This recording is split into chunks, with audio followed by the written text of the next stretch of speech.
जीत की तैयारी नहीं, तैयारी ही जीत है भाई। জানি না তোমরা এই ভিডিওটার রেজাল্ট পাওয়ার আগে দেখছো নাকি পরে।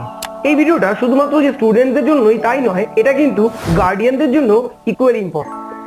দেখো, আমরা অনেক সময় ভালো রেজাল্ট পেলে খুব গর্ববোধ করি, আবার খারাপ রেজাল্ট হয়ে গেলে লজ্জা বোধ করি। এটা স্টুডেন্টরা তো করেই, পাশাপাশি তাদের অভিভাবকেরাও করে।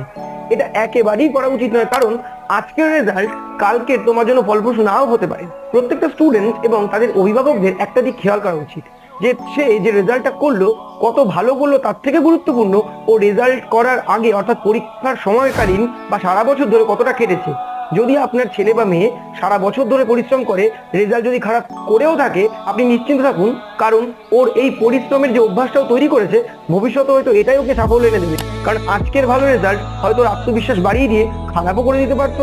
তাই খারাপ রেজাল্ট হলে মন খারাপ করার কোনো দরকার নেই। আর যারা ভালো রেজাল্ট করেছো তাদেরকে তাদের খাটনিটা ধরে রাখতে হবে।